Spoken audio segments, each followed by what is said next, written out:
Beauty parlour makeup.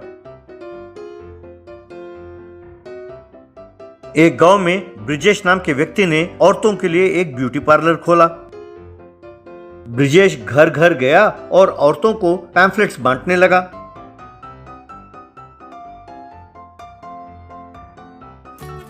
Anusha नाम की स्त्री ने उस पैम्फलेट को देखा। क्या आप इतने किस्म की मेकअप जानते हैं? हाँ मैडम, मुंबई में फिल्म स्टार्स का मेकअप करता था। सीन के हिसाब से कई किस्म के मेकअप करता था। मैं इंसानों को जानवरों का मेकअप भी डाल सकता हूँ। मैंने तो उनको भूत का मेकअप भी डाला है। जब इतने टैलेंटेड हो तो इस गांव में तुमने ब्यूटी पार्लर क्यों खोला? मुझे वो फिल्म फील्ड अच्छा नहीं लगा मैडम। आजकल की फिल्म स्टार्स बड़ी नाक चढ़ी हुई होती हैं, इसीलिए मैंने फिल्म फील्ड छोड़ दिया और गांव में आकर ब्यूटी पार्लर खोल लिया। और मैंने देखा कि इस गांव की औरतें बड़ी सुंदर हैं, तो मैंने निश्चय कर लिया कि आप लोगों की सुंदरता को और निखारूंगा। ये सुनकर अनुषा बहुत खुश हुई।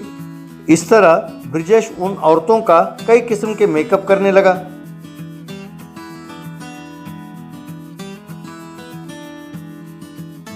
बॉलीवुड मेकअप के नाम पर उनसे खूब पैसे ऐंठने लगा। एक दिन ब्रिजेश की पत्नी राधा, ये क्या, आप गलत काम कर रहे हो। आपने तो ब्यूटिशियन का ट्रेनिंग भी नहीं लिया। मुंबई की दीवारों में आप चूना लगाते थे और यहाँ के औरतों के चेहरे पर कई किस्म की क्रीम लगाकर उन्हें धोखा दे रहे हो। अगर कुछ ऊंच नीच हो गया तो सब मिलकर बहुत बुरी तरह पीटेंगे, कह देती हूँ। तुम चुप रहो। दीवारों पर चूना लगाना और चेहरे पे रंग पोतना एक बराबर है। अरे तुम्हें तो खुश होना चाहिए कि हमें खूब पैसे मिल रहे हैं। किसी और को ये बात ना बताना। राधा ने सिर पीट लिया।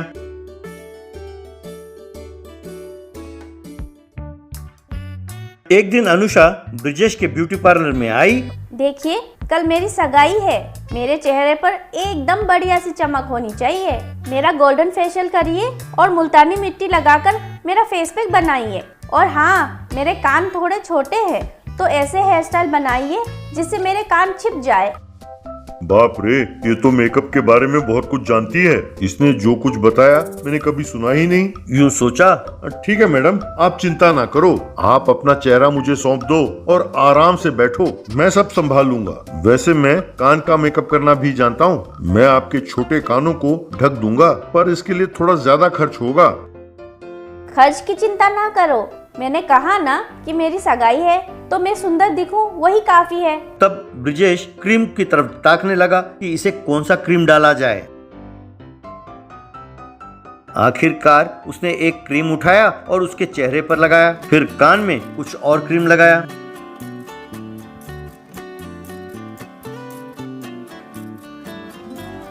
कुछ वक्त बीता। जब देखा तो उसका चेहरा एकदम काला पड़ गया था। उसके कान बकरी के कान की तरह बदल गए। ये देखकर ब्रिजेश परेशान हो गया। और कितना देर लगेगा? आंखें खोलूं? नहीं मैडम, मैंने एक स्पेशल मेकअप किया है। इसे कल तक रहने दीजिए, तब तक आप आईना भी ना देखें। चलिए, मैं आपको घर छोड़ देता हूँ।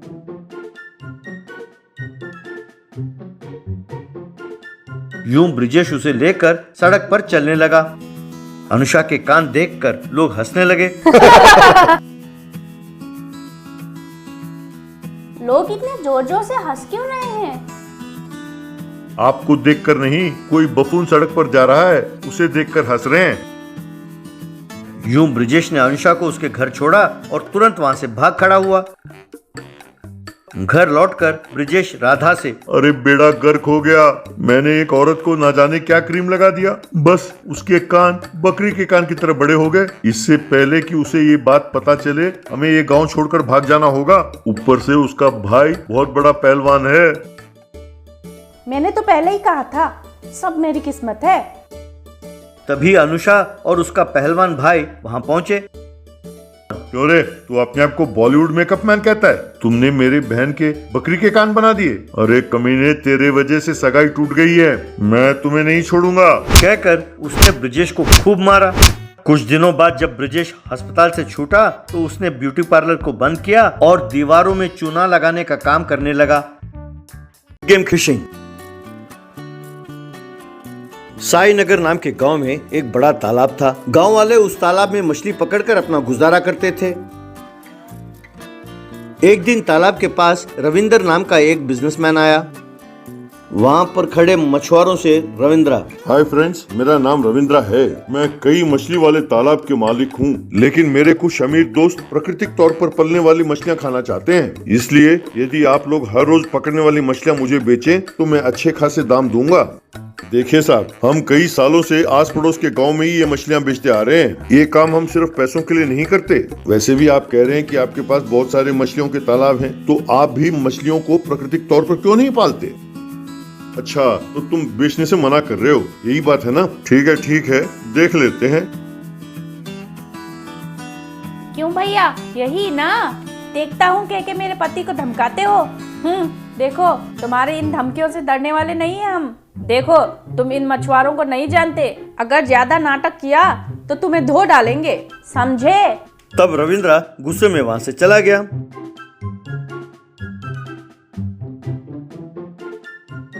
एक हफ्ते बाद रविंद्र ने कई स्क्विड गेम खिलौने लाकर तालाब के किनारे रखा।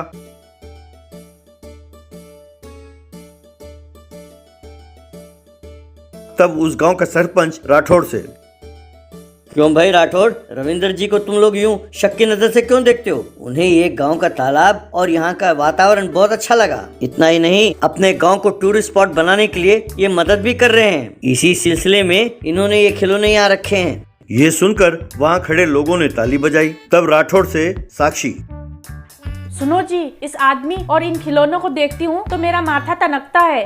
अरे क्या कर लेगा, वो खिलौनों से मछली तो पकड़ने से रहा।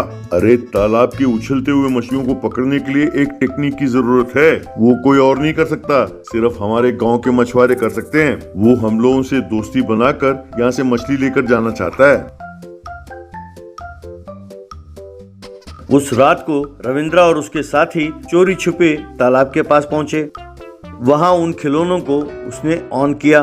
उन मछलियों की आंखों से निकलने वाली किरणें मछलियों को जाकर लगी तो वो मछलियां खुद ब खुद जाकर तालाब के किनारे गिरने लगी। यूं गिरी हुई मछलियों को रविंद्र के आदमियों ने उठाया और ट्रक में डालकर लेकर चले गए। अगले दिन सवेरे जब राठौड़ और दूसरे मछुआरे तालाब के किनारे आए और मछली पकड़ने की कोशिश करने लगे, तब उन्होंने देखा कि एक भी मछली उछल नहीं रहा था। ये देखकर अपने साथी मछुआरों से राठौड़, अरे ये क्या, बड़ा अजीब है, आज एक भी मछली हाथ नहीं लगी और तालाब में कुछ मछलियाँ मरी हुई पाई गयी। भाई कुछ तो गड़बड़ है।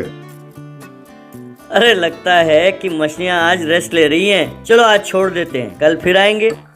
तो सब वहाँ से चले गए। उस रात को भी रविंद्र अपने साथियों के साथ आया और स्क्विड गेम खिलौनों के साथ फिशिंग करके वहाँ से चला गया।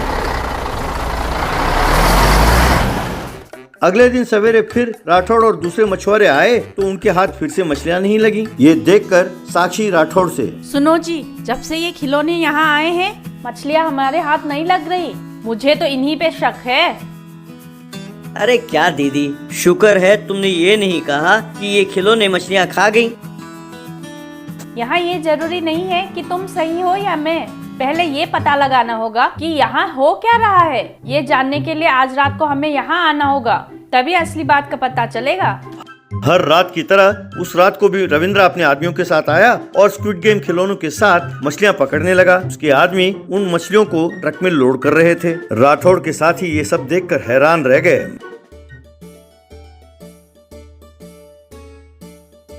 अरे चोर कमीने, हमने तुम्हें मना किया तो चोरी छिपे आकर तुम मछलियां पकड़ते हो, शर्म नहीं आती तुम्हें?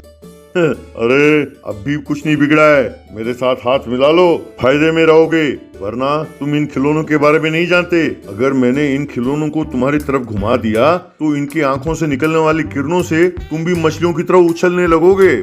अच्छा, इतने ताकतवर हैं? चलो एक बार दिखाओ तो सही। तब एक बटन दबाने पर खिलौनों की आंखों से किरणें निकली और राठौड़ की ओर जाने लगी। उन किरणों के लगने से राठौड़ के कुछ साथी नीचे गिर गए। ये देखकर वहाँ खड़े सारे मछुआरों को बहुत गुस्सा आया।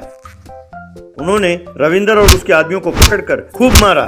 उस मार को ना सहकर रविंद्र और उसके आदमी वहाँ से भाग खड़े हुए। उसके बाद सबने मिलकर उस स्क्विड गेम खिलौनों को तालाब में फेंक दिया। उसके बाद सब मछुआरों ने मिलकर ऐसे नीच हरकत करने के लिए सर्जेंट को खूब मारा।